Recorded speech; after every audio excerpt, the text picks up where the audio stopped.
Meus amados, vamos estudar a palavra de Deus. Se você quiser me acompanhar, está lá no primeiro livro de Samuel. Algumas pessoas primeiras, né? A primeira porque não é carta do livro, é o primeiro livro do profeta Samuel, no capítulo 17, versículo 45 ao 47, que fala uma história muito conhecida. Os pais contam essas histórias sobre as crianças. Inclusive, existem revistinhas que já vêm para que os pais usem, né, e mostrem as gravuras de forma bem prática dos seus filhos. É a história da vitória de Davi sobre o gigantão Golias. Mas hoje eu queria só afirmar aqui algumas verdades que eu ouvi essa semana em uma palavra que foi ministrada pelo pastor Hernandes Dias Lopes. Eu simplesmente peguei mais ou menos esses pontos e fiz alguma adição da forma que eu achei que seria bom, conforme o Espírito Santo me confirmou ao coração. Vamos ao texto de 1 Samuel 17, no versículo 45 ao 47, onde diz assim: Davi, porém, disse ao filisteu: Tu vens contra mim com espada e com lança e com escudo. Eu, porém, vou contra ti em nome do Senhor dos Exércitos, o Deus dos Exércitos de Israel, a quem tens afrontado. Hoje mesmo o Senhor te entregará nas minhas mãos, ferir-te-ei, tirar-te-ei a cabeça e os cadáveres do arraial dos filisteus, darei hoje mesmo as aves dos céus e as bestas feras da terra, e toda a terra saberá que há Deus em Israel. Saberá toda esta multidão que o Senhor salva, não com espada, nem com lança, porque do Senhor é a guerra, e Ele nos entregará nas nossas mãos. Pai de amor, em nome do teu Filho Jesus, consciente de que a tua palavra é viva e eficaz, toma essa palavra em tuas mãos, ela pertence a ti, e aplica em nosso coração como uma boa semente, que o nosso coração não rejeite, mas que possamos produzir bom fruto a partir dessa semente, dessa semeadura. Te agradecemos e te glorificamos por essa bendita palavra, e assim oramos a ti em nome do teu Filho Jesus. Amém, queridos? Você crê que o Senhor pode falar contigo? Bom, então nós, como disse o pastor Hernandes, mantenha a sua Bíblia aí no texto que nós vamos fazer. Vamos explorar esse texto. Inicialmente eu queria só fazer uma introdução rápida aqui, dizer que esse ano é um ano como qualquer outro. Às vezes a gente enche o coração de esperança e a gente quer que seja um ano totalmente diferente do ano que passou.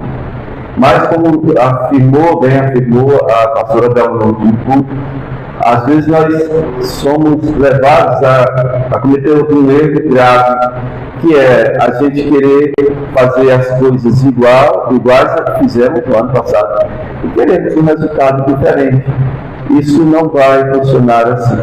Se eu passei em 2023 semeando milho e colhendo milho, aí em 2024 eu vou continuar semeando milho e querendo colher e ganhar abóbora? Não dá. Eu vou colher milho. Vocês estão entendendo? Então nós precisamos entender hoje que 2024 é um ano de promessas, de bênçãos, de presença do Senhor, de vitórias ou de fracassos, mas nós precisamos compreender hoje a forma como Deus fez na vida de Davi e a forma como Davi correspondeu a esses feitos de Deus, para que ele entrasse na história como um vencedor de gigantes. Amém? Davi venceu o Golias. Vamos então a algumas observações feitas, né, A primeira coisa que eu tenho que falar, antes de aplicar aqui alguma parte do texto, é que os gigantes, eles existem. Eles sempre irão surgir, aparecer nos momentos mais críticos da nossa história. Os gigantes são como Satanás. Quando repreendido, ele se oculta, se afasta até momento oportuno. E o momento oportuno em que os gigantes aparecem, geralmente são os momentos mais difíceis. São aqueles momentos em que você não está aguentando encarar nem alguém de estatura menor do que a sua.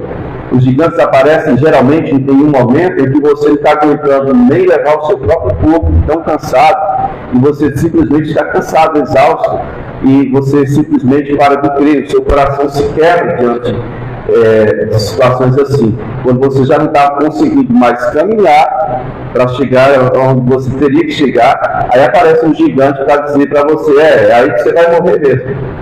E se você não morrer aí, se você chegar aqui, eu mesmo vou tratar de te matar. Ele surge para te dar certeza que você vai ser e sempre será um fracassado, que nunca vai chegar onde realmente Deus definiu para você como alvo. O gigante é esse que aparece um pouquinho antes da vitória que você almeja, para dizer, olha, você não é capaz. Quem é você para achar que vai chegar aqui? Esse é o gigante. Amém? Eles sempre surgem ali nos momentos mais inconvenientes possíveis.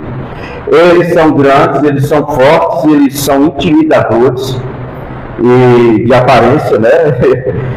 E de qualidade física também, e também pelas qualidades da pessoa do gigante, a gente vê que eles são de colocar medo no coração de qualquer guerreiro. Os gigantes não são como X-Men. Quem já viu algum filme de X-Men? O X-Men poderia estar aqui no meio, sem fazer medo para ninguém, porque eles são um humano perfeito, só que de vez em quando eles, né? Antigamente o X-Men que a gente conhecia mais era Super-Homem, mas eu já vi uma coisa muito esquisita. Um cara que perpétua em cima da casa, sai voando por aí com a capa, mas assim, o próprio Super-Homem, ele era um cara que trabalhava no noticiário, né? Passava-se por uma pessoa comum. Então um gigante, ele não faz isso. Ele não é um humano comum que pode se disfarçar, não. Aquilo lá é a estatura dele, muito maior. A questão é onde ele está, porque onde ele aparece, ele diz, cheguei. Todo mundo vai ver que é um gigante. Quem tiver canela, corre. Porque se ele chegar com vontade de fazer o mal, nenhum de nós tem estrutura para combater um gigante, a menos que a gente esteja belicamente bem preparado para soltar uma bomba nele. Aí pronto, ele vai para o inferno sozinho, não é verdade? Bom, mas é isso aí. O gigante, a aparência dele coloca medo na gente, certo?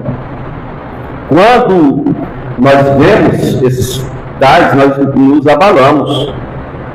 Interiormente nós somos frágeis, então a nossa carne, a nossa alma, né, não consegue disfarçar o medo, o pânico, o terror, a aflição que vem quando a gente vê o gigante. Principalmente se esse gigante, por exemplo, você for convocado para um faz qualquer WMA, uma coisa assim, aí convidam você se acha forte, porque você se preparou muito bem, você é ótimo, um ótimo pugilista, você é o melhor, só que quando você chega lá, você vê um gigante. Bom, na hora você olha para ele e olha para baixo, e pergunta, quem sou eu? Vou morrer hoje.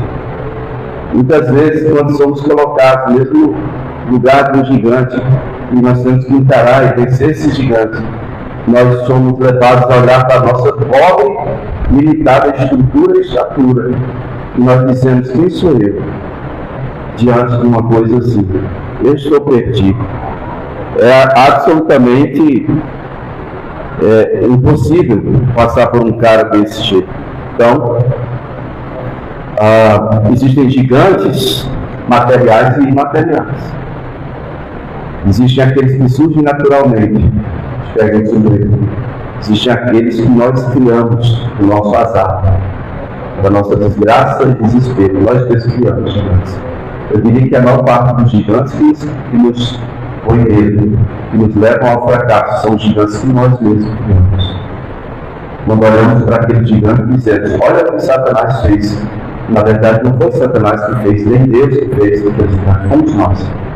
Em nossos relacionamentos, em tudo que fazemos, às vezes coisas que deixamos de fazer, eles são gerados e eles de repente aparecem e estragam tudo, né? Porque não temos entendimento também de que a glória de quem criou é maior do que a glória daquele que foi criado. Então, o gigante, em sua estatura enorme, nos coloca medo, nós ficamos fragilizados mesmo. Queridos, gigantes podem surgir como situações graves que causam pânico, ou fracassos, ou perdas traumáticas, doenças sem cura aos olhos médicos. Para Deus não tem coisa sem cura. Então, eles são gigantes, eles aparecem. Uma decepção grande, algo que, sabe, humanamente é insuperável, ou insuportável, ou é inaceitável. Não sei quais os gigantes que irão surgir esse ano, mas eu quero que você me siga nisso que nós precisamos aprender como derrotá-los. Amém?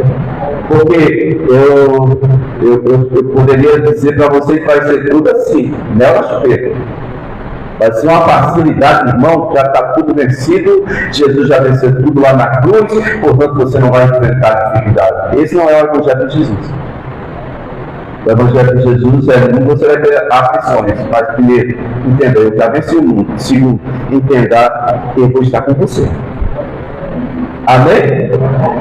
O Evangelho de Jesus não é o Evangelho que nega a existência de gigantes. É o Evangelho que mostra como vencemos. Porque Deus nos escolheu para isso. Para vencermos gigantes. Amém, queridos? Porque da mesma forma que surgem os gigantes, também surgem os que matam os gigantes. Aqueles que são feitos para destruir gigantes. E nós precisamos compreender como eles são gerados. Primeira coisa que precisamos entender é o seu irmão aí, que diz, olha, ninguém nasce pronto para nada. Porque assim, às vezes você olha para um cara que vence gigantes como Davi, diz assim, é porque Deus tinha um propósito com ele. Mas ele não nasceu pronto para matar gigantes. Não.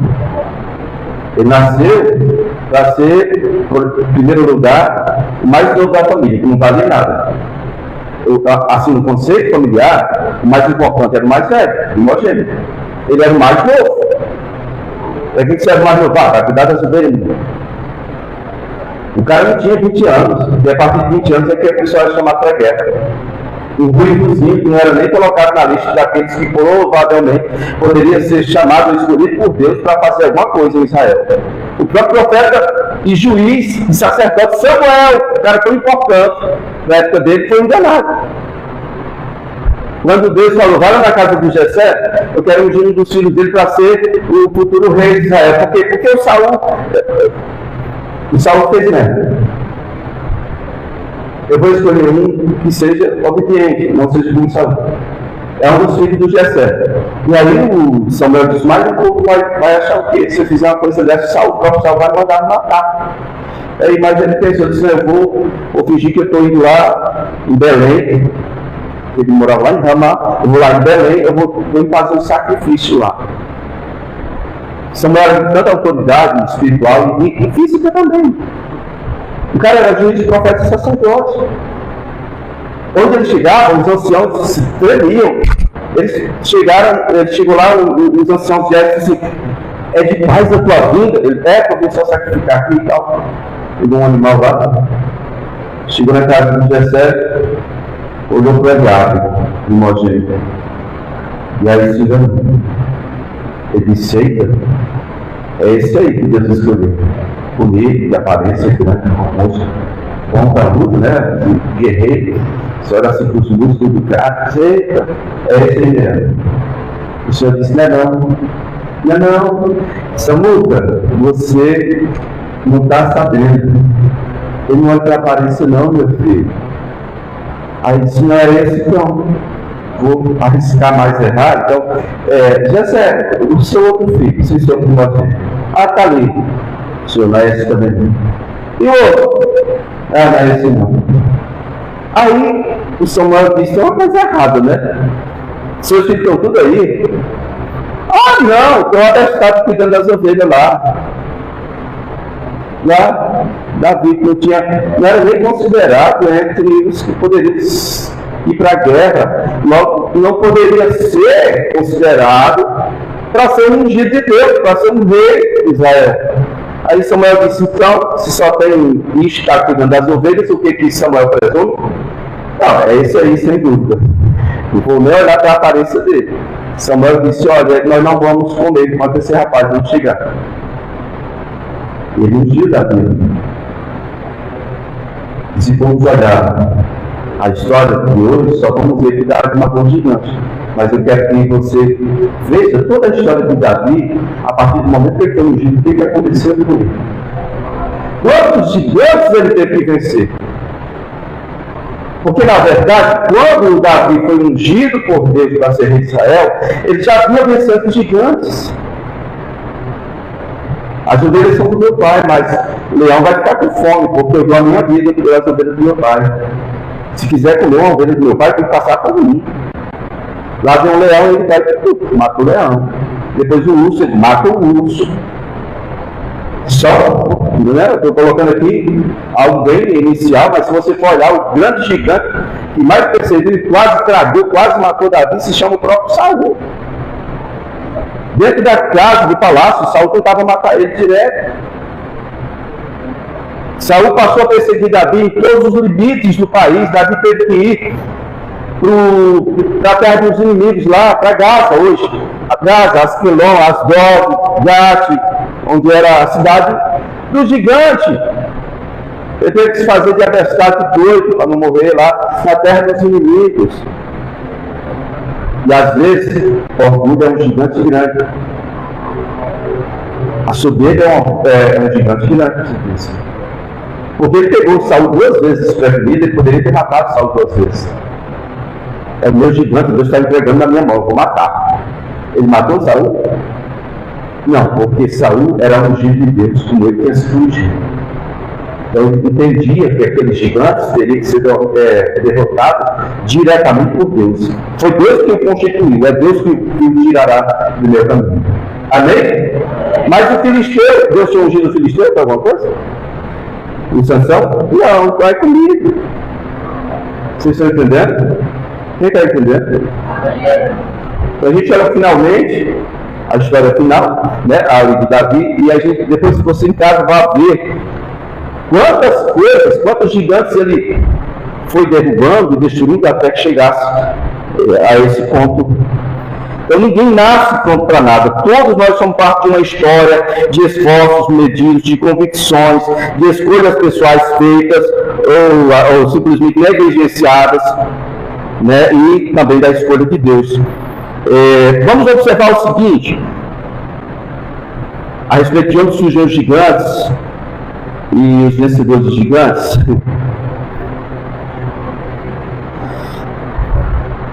Primeira coisa é, o que nós temos feito é a escolha de Deus. Deus nos escolheu para sermos filhos de Deus e habitarmos no meio dos filhos do diabo aqui nessa terra. A maior parte dos filhos de Deus ficam dizendo assim, Senhor, eu quero ser despido desse corpo de aflição, eu quero ir para agora. O lugar ruim é nesse planeta, eu quero viver contigo, principalmente. Mas a gente só fala isso quando está no momento de guerra, na hora que tem que encarar o gigante é muito melhor para agora, do que morrer nas mãos do gigante.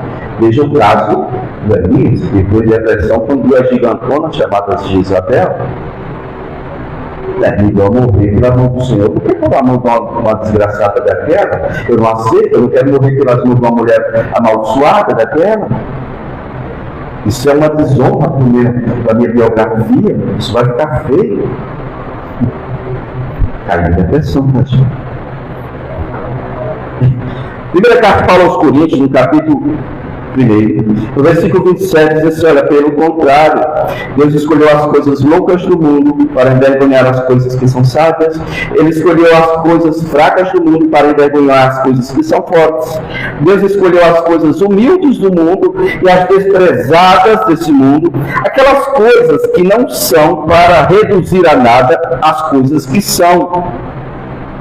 Versículo 29 diz, a fim de que ninguém se vanglorie na presença de Deus. Amém?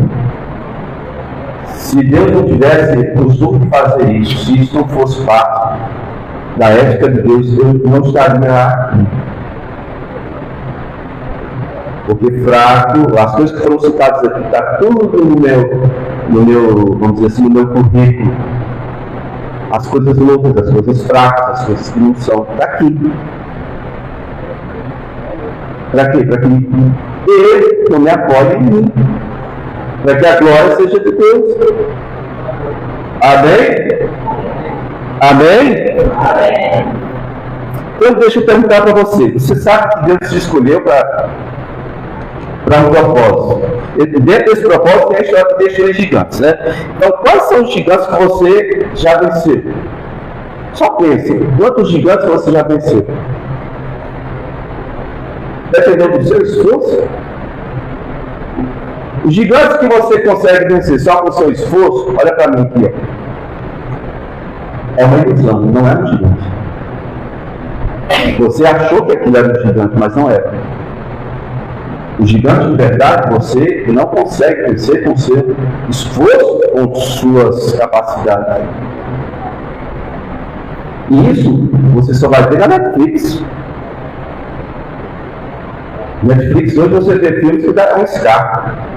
Você vê uma mulher, eu acho que tem 1,5 m, uns 40 quilos, batendo no homem, um gigante, batendo 30 pessoas de uma vez, e a mulher ainda tinha, eu exagerando um pouco nas medidas aqui, a mulher estava faltando no pé, né? A mulher deficiente, matando 30 homens de uma vez.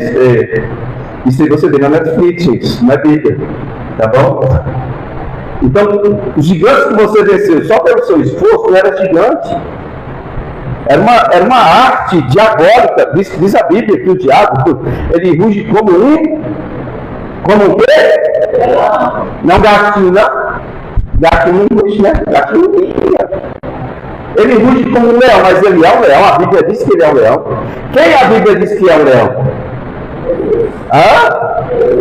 Jesus, o cordeiro leão. Você vai ver no Apocalipse, é interessante. O cordeiro, né, também é leão. Cordeiro do sacrifício, depois é o leão que venceu. Amém? A Bíblia é assim, às vezes você está enfrentando uma situação e você pensa que é um gigante, mas é só história, irmão. É só uma ilusão, como diria o Odestado, parece uma ilusão idiótica. Não é nem uma ilusão idiótica, é uma ilusão idiótica que te faz pensar que são gigantes. Quais são os gigantes que você já venceu e quais você ainda terá que vencer? E o que você vai fazer? Você vai correr, choramingar e dizer, Jesus, não é comigo, é contigo. É isso que você vai fazer? Não, irmãos. Se você não tem recursos para vencer gigantes, e se Deus permite que um gigante esteja diante de você, ele vai ser glorificado. Não seja medroso. Diga lá para o seu irmão, não caga na calça não, irmão. Seja forte, falei para o seu irmão. Para a sua irmã também. Aqui, tem papel higiênico, mas não faz isso não, que é feio. Não corre não seja covarde não. Fica posicionado, porque Deus vai ser glorificado, amém? Amém? O Senhor agindo, ninguém vai poder tirar a vitória da sua mão. Quem são e de onde vêm estes gigantes? Eles surgem diante da gente assim, numa versão inesperada. Parece que eles são programados para aparecer de surpresa, sorrateiramente ali, no momento que você menos espera. Gigantes aqui eram os filisteus. Os gigantes de Golias eram representados por filisteus. E na história de Israel, o gigante era os filisteus. Para você ter uma ideia, na época do Saul, que antes de Davi, na época do Saul, Os filisteus tinham carros de ferro, eles eram totalmente armados, eles eram totalmente preparados para a guerra. O que eles fizeram? O que eles fizeram? O que o governo dos filisteus fizeram? Eles dominaram ali Israel, como qualquer governador, governo comunista, tirar as armas da mão do povo. Para quê? Para poder colocar o seu modelo pronto. Tá bom, ninguém se revoltou não. Para você ter uma ideia, na época do Saul, só ele e Jonathan tinham espada. E o povo ia para lá como? Rapaz, não sei, com pau e pedra. Para a guerra, com pau e pedra. Meu irmão, eles fizeram um decreto, eles disseram assim, ó, todos os terreiros de Israel, traz aqui, mata todo mundo. Pode matar. Para você afiar uma relha, sabe quem sabe o que é relha? Negócio de cultivar a terra, de arar a terra. Para você arar uma relha, um facão, um machado, você teria que ir até os filisteus e pagar para que esse negócio fosse afiado e declarar bem direitinho o objetivo para o qual você está afiando isso. Você tinha que comprovar que ia ser usado na terra. Quem está entendendo aí? De onde veio esse gigante? Vocês já observaram a história? Diz que eles vieram do mar Egeu. Você vai ver Atenas e Corinto, né? Do outro lado assim no mapa, você vai ver a Península Anatólia, né? A Turquia hoje. Esmirna, aquelas 7 igrejas de um lado do mapa, do outro mapa você vai ver Grécia, Corinto, a Acaia e Macedônia, né? Você vai ver. Aí o Mar Egeu está ali embaixo.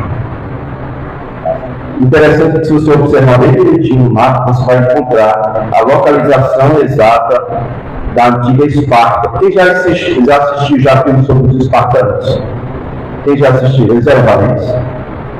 Você imagina o que aqueles caras faziam na terra da promessa. Imagine um tipo de guerreiro preparado. Os caras eram preparados com 8 anos. Eles começavam a enfrentar desafios. Os espartanos começavam a matar gigantes aos 8 anos. E se não matasse o seu gigante, morria. Era desafio assim, ter que sair, matar o urso, trazer a pele do urso, sozinho.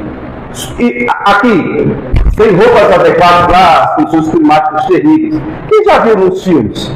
Tem filme que é baseado em história. Vocês estão entendendo por que esses caras eram tão fortes na guerra? Esses eram os filisteus do Mar Egeu. Vieram se estabelecer ali, essa terra é nossa, acabou. Então, às vezes, é fácil você encarar um gigante se você está bem armado. Mas se você não está, você vai prender na base. Nesse texto que nós lemos, os filisteus só foram vencidos na época de Davi. Por quê? Porque eles sabiam como dominar os gigantes. E eles tinham gigantes, eles eram gigantes. Davi sabia como matar gigantes. Ele não nasceu pronto, mas ele aprendeu a matar gigantes. Por isso, Davi acabou com os filisteus. Amém, queridos? Observem que para entrar na terra da promessa, diz a Bíblia que só Deus, né? Josué e Caleb. Só esses dois saíram do Egito e chegaram na terra da promessa. Esse é fato. Quer dizer, o filho do sumo sacerdote, Eleazar, também saiu, né? E chegou lá. Mas assim, dentre os que eram homens de guerra, esses dois, Josué e Caleb. Aí quando vai entrando na terra da promessa, o Caleb disse: ei, Josué, presta atenção. Lembra que Moisés falou para mim? Ele disse que o meu pedaço de terra era a terra dos gigantes. Pois eu quero que você me dê, porque é o seguinte: cada tribo vai ter sua porção, mas a minha porção já foi dada por Moisés há 40 anos atrás. Tanto a de Josué quanto a de Caleb. Eles tinham a porção deles separada das deles. Porque foram os dois que acreditaram. Disse eu vejo que Deus não é injusto. Se ele prometer para você, você vai receber. Mas é se você estiver posicionado. Dá uma glória a Deus. Porque não só eles ficaram vivos, mas eles tomaram posse da terra. E Caleb chegou a dizer: não, eu estou tão forte quanto antigamente. Eu estou com 80 anos, mas quando eu tinha 40, eu estou tão forte quanto eu tinha 40. Qual é a minha terra? É a terra dos gigantes que os cagões aí não quiseram entrar para tomar. Essa é a minha terra. Eu vou deocupar essa terra, é minha. Kiriat-Arba era a terra dos gigantes. Até hoje você encontra no mapa Hebron, é Kiriat-Arba. Era a terra de gigantes. Foi uma das coisas que os que trouxeram relatório errado disseram, né? Não, lá a terra tem gigantes. Deus prometeu matar gigantes. Vão matar nossos filhos. Vão matar nossos filhos. Nossos filhos vão ser escravos deles. Vamos entrar não, gente. O juiz lá em Cades Barneia. Cades Barneia. Você vai encontrar Kadesh Barneia. Na península do Sinai, entre a península do Sinai e Israel, ali, na fronteira, extremo sul de Israel. Eles estavam ali acampados, passaram 38 anos ali. Porque não quiseram entrar, porque não creram na promessa de Deus. E o que eu entendo aqui é que já é costume de Deus escolher as coisas fracas e vis, como a gente leu, para encarar as que são fortes, para que ele tenha glória. Amém?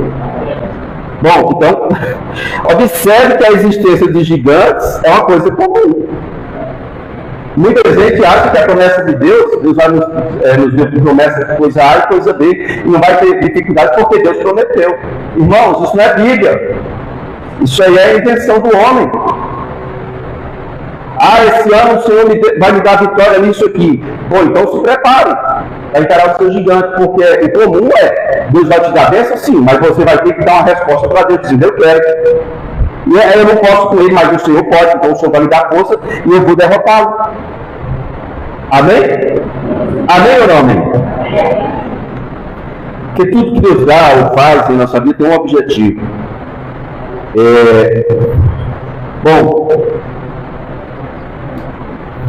nós encontramos uma estrada bifurcada sempre que nós queremos entrar na promessa, ou na posse da promessa de Deus. Porque, irmãos, que aquilo que Deus nos dá por promessa, nós nunca podemos tomar posse por esforço próprio, por qualidades nossas. Olha, ele disse para Abraão, você vai ser pai de uma multidão empurrada. Aí a mulher de Abraão é Esther. Aí a promessa continua com Isaac, que também tinha uma mulher Esther. Aí continua com Jacó, que também tinha uma mulher Esther. Por que Deus te promete uma coisa e aí ele permite os gigantes? Deus é mau, irmãos. E se ele não é mau, então o que ele está querendo nos ensinar? Imagine, o que ele está querendo me ensinar? Para mim, você dependência, diga dependência. Dependência, sim ou não? Por que ele leva o povo dele para o meio do mar? Se todos nós sabemos que ninguém consegue vencer o mar com suas próprias.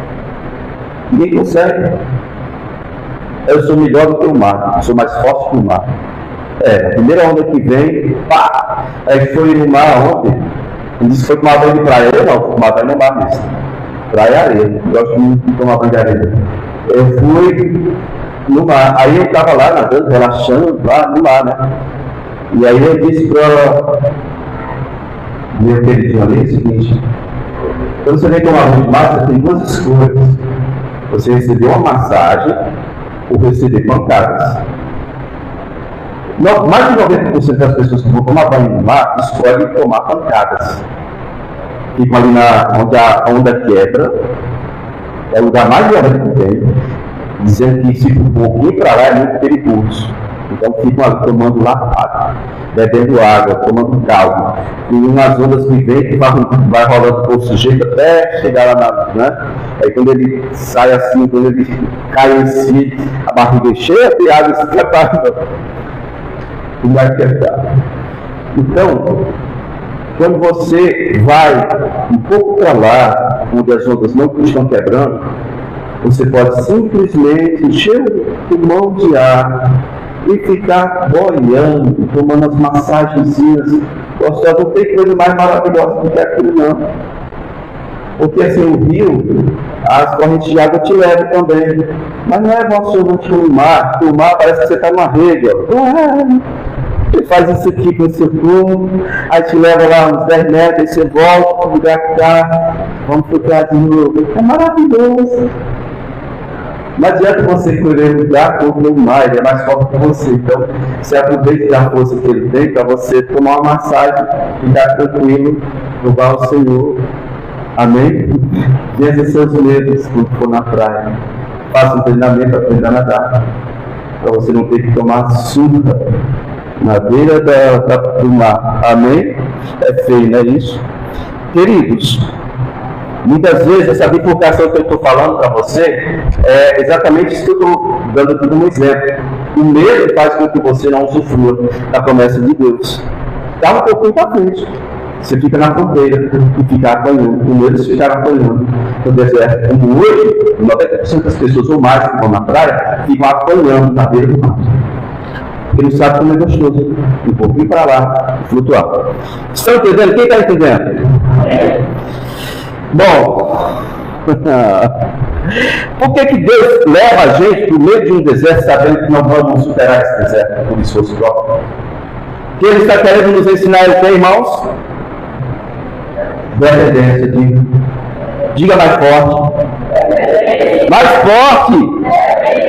Muito bem! Então, por que Deus permite que gigantes estejam dentro da terra que Ele prometeu? Ele quer ensinar o quê? De novo, o que Ele quer ensinar? Isso! Dependência! A não confiar em minha própria força. Tem coisa que dá para você dizer, não, isso aí eu resolvo. Por quê? Porque o Senhor já me capacitou para isso. Mas quando você vê um gigante, integral, gigante mesmo, de verdade, você diz, não é para mim não. Aí você vai para onde? Vai à presença do Senhor, vai ao Senhor, o Senhor permitiu ele. Mas a presença de gigantes, é a verdade que eu quero que você assinar no seu coração, a presença de gigantes na terra da promessa não quer dizer que ele tenha que correr, me acovardar, ou simplesmente não tomar posse. Ah, porque que Deus me prometeu, mas deixou um gigante, é covardia. Não, é ensinamento. Ele quer me ensinar a depender dele. Se não fosse um gigante dentro da terra que ele te prometeu, qual é o valor que você ia dar para essa terra, irmão? Ah, Deus me deu de graça, tá bom, então é minha, é. Valeu quanto, irmão, você tem uma terra dessa? Nada. Fala para o seu irmão aí, ó. Aprende a matar gigantes. Ou você aprende a matar gigante, ou vai ficar só aqui, ó, Deus me prometeu, mas não vou ter nunca. Porque Ele quer me ensinar a depender dele. Terceiro ponto.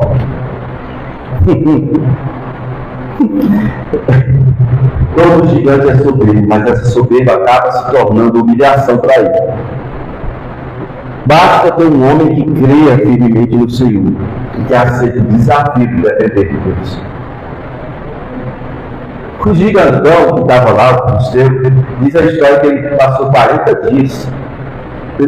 Seguinte, estava lá Israel acampado aqui, os filisteus ali. Ele disse, não, para que morrer um monte de gente? Escolha só um homem, se tiver um homem aí, um homem, só um, eu quero só um homem que me encara aqui. Se ele me vencer, nós todos vamos ser escravos de vocês.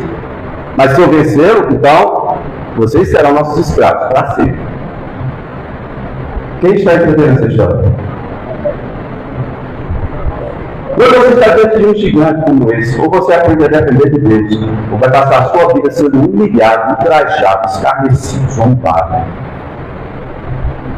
morrendo de medo. Porque 40 dias ele estava só insultando, dizendo aí só tem mulher, tem um homem que não está, não. Aí se ele resolvesse dizer assim, não, já que eles não vêm, vamos matar todo mundo.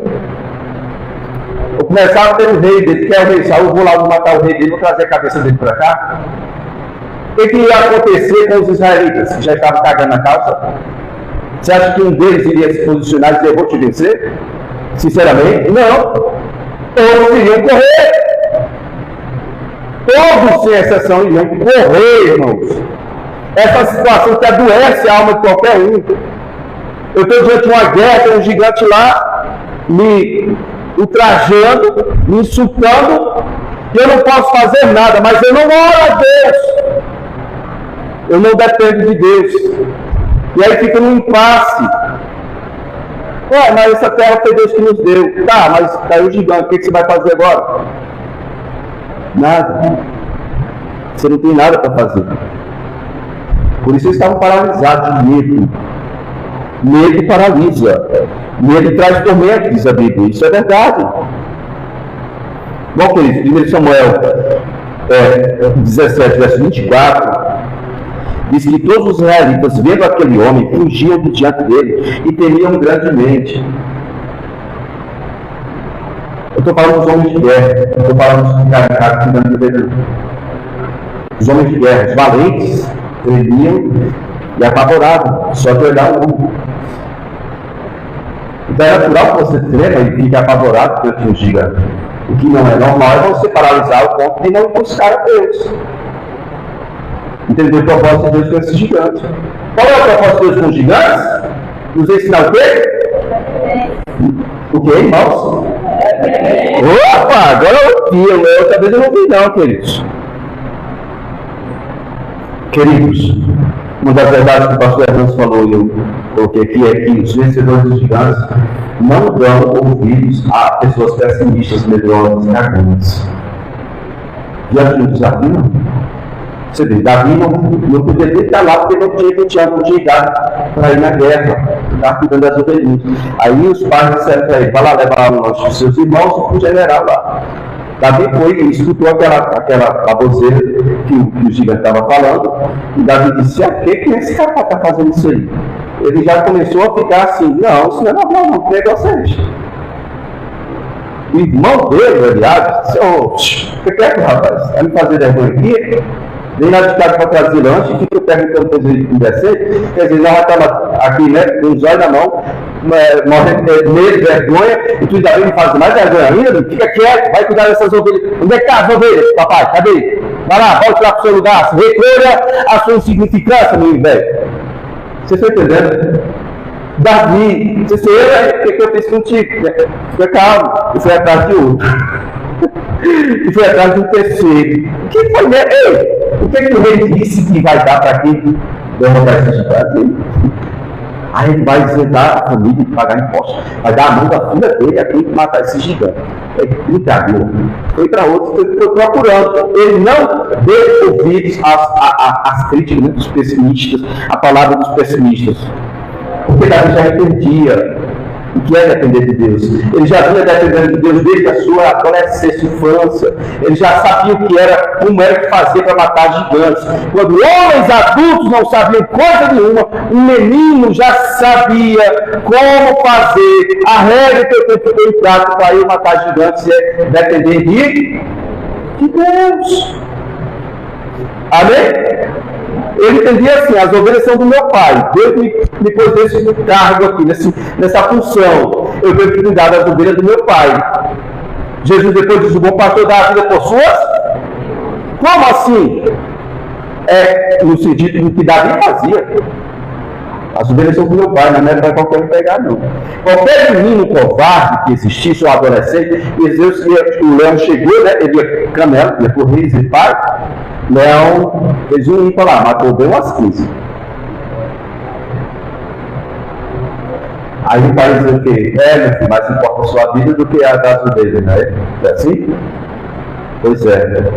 Isso é a história do fracassado, medroso do cagão, que não entende o propósito de Deus. Nas mínimas coisas, nas coisas pequenas. Eu fui aqui colocado por Deus para ficar aqui de forma que Deus seja glorificado. O desafio que aparecer aqui é para a glória dele. Eu vou me submeter a ele, eu vou aprender a depender dele, ele vai me dar vitória. É esse posicionamento da vida.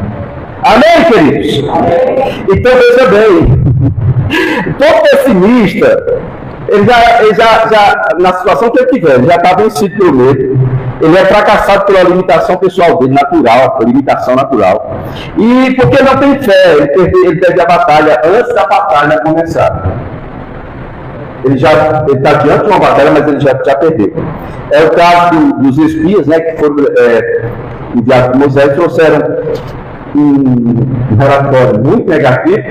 E o pior é que esses espias, eles contaminaram o coração de toda a nação e fizeram aquela geração todinha entrar para a história como uma geração mais covarde já existia.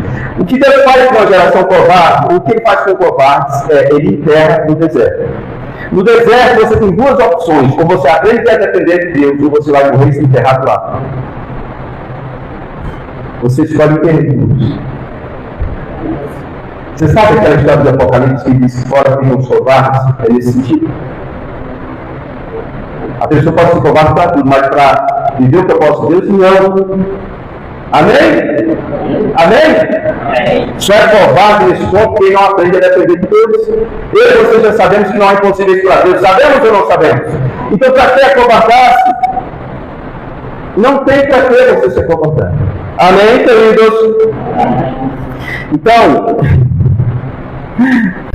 para a gente ser bem coerente, não vamos chamar de covarde não, bichinho, pastor, pega leve, cara, pega leve. Não são homens covardes, são homens cuja valentia já foi superada pelo medo. Está pensando correto? Esses manés jamais irão vencer alguns gigantes. Porque eles já estão vencidos pelo medo, pelo fracasso. Já está no coração deles, porque simplesmente eles ouviram notícias ruins. Você vai ter notícias ruins esse ano? Você acha que vai ter alguma notícia ruim? Vai ou não vai? Sim ou não? Você vai dar ouvidos a isso? Escuta a palavra, medita na palavra. Digo. Pode estar quebrando aí, pode estar falando aí mesmo, eu estou nem aí. Ainda tem promessa de Deus para a minha vida que eu vou ter as promessas de Deus. Pode estar feio como o diabo quiser ficar. Eu tenho que olhar para Jesus. Eu tenho que me olhar do acima de tudo isso aí que tiver aí diante dos meus olhos. Amém? Por isso Davi dizia: põe o Senhor sempre diante de mim. Se ele estiver comigo, a minha destra, né? Eu não serei muito abalado. Posso ficar abalado, mas não muito. Amém, queridos? Então, tenha muito cuidado com os amiguinhos pessimistas. Eles estão por aí. Os amiguinhos pessimistas são os que eles são covardes, eles não entendem o propósito deles, muitas vezes não sabem nada do que Deus fez para você, e só chega colocando medo e dúvida no seu coração. Cuidado, não deu isso não, faço igual Davi, peraí, filho, se não tem nada com o propósito de Deus para mim não, sai fora. Ouve a palavra, medite na palavra. Eles são assim, uma extensão da voz do diabo, da carne. Aí você tem que fazer amizade com eles? Não, você só tem que tapar os ouvidos, nem precisa colocar os dedos. Começou a falar coisa pessimista para você, você sabe que está dentro do propósito dele, simplesmente faça o vídeo, né? Acabou. E procura que saia aqui, você continua firme na palavra. Amém? Sabe que esses amigos pessimistas são os que se dispõem a chorar com você quando você está na derrota. E eles ganham esse status de amigos porque eles choram com você na hora da derrota, mas eles são covardes, ou seja, eles nunca vão rir e se alegrar com você quando você tiver vitória, porque eles nunca vão ter vitória, eles não aceitam o fato de que você pode ser uma pessoa que viva tendo vitória da parte de Deus, porque você já aprendeu a depender de Deus. Amém, irmão? Então compreenda isso. Quarto ponto é que os gigantes meu pai.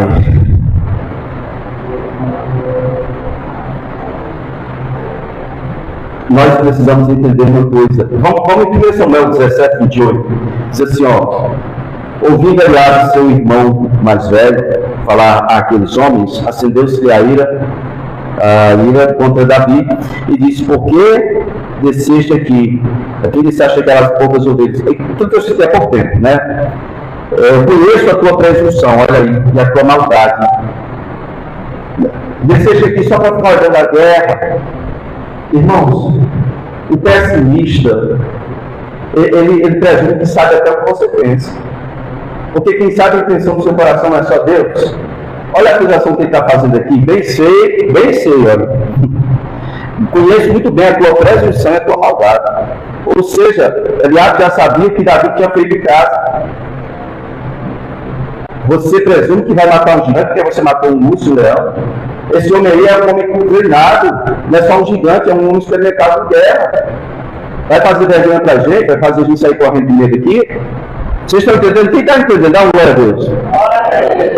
Então, outra verdade é que ninguém consegue fazer algo de Deus com medo de críticas.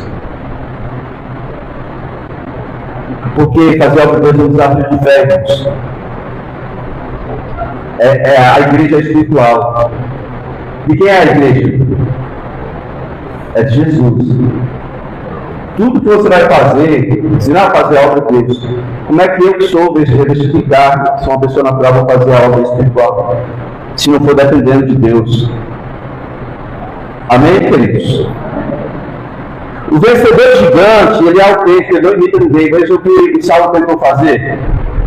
O Saul, ele estava sem opção, porque ele, como rei, deveria ser o cara que vai lá no posto de Davi e se deitar hoje, eu vou te matar. O que Saul fez? Eu já que eu não posso fazer nada mesmo, quanto a isso, eu vou dar pelo menos a minha armadura para você, minha espada. Davi disse: não, não consigo nem mexer nisso, quem pode tirar? Pode tirar, eu vou do jeito que eu cuidar das ovelhas.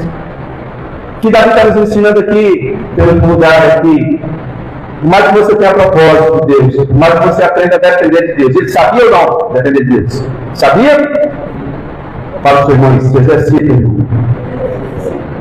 em matar gigantes. Cara, ele matou um, depois matou um outro maior, e agora tinha um terceiro muito maior. Um quarto, não sei. Se chamava com Saul. Ele foi lá, pegou 5 pedrinhas do dele para colocar na bunda. Davi já sabia, os gigantes que tinham lá em Gade eram 5. Tinham 5 irmãos eram 5 gigantes irmãos. Davi matou todos. Futuramente, seus valentes mataram os outros 4. Quando você aprende a depender de Deus, quando você usa o que você tem, e você mata um gigante, você inspira os que estão tendo você como padrão, você inspira eles a matarem gigantes. Mas quando você corre, se afosta, se acovarda, você vai estar passando medo para todo mundo, como aqueles espíritos fizeram, como só 10. Acabaram com uma geração inteira por causa de um relatório fraco. Vocês estão entendendo? Quem está entendendo? Então, meu convite para você é que você aprenda a chorar quando for preciso chorar. Dizer para Deus: Senhor, eu sei porque que o Senhor permitiu gigantes. E eu reconheço que eu não tenho nenhuma capacidade contra ele, mas eu vou ficar aos seus pés, como fez Jacó naquela noite que encontrou o Senhor, até que o Senhor me dê condições de vencer.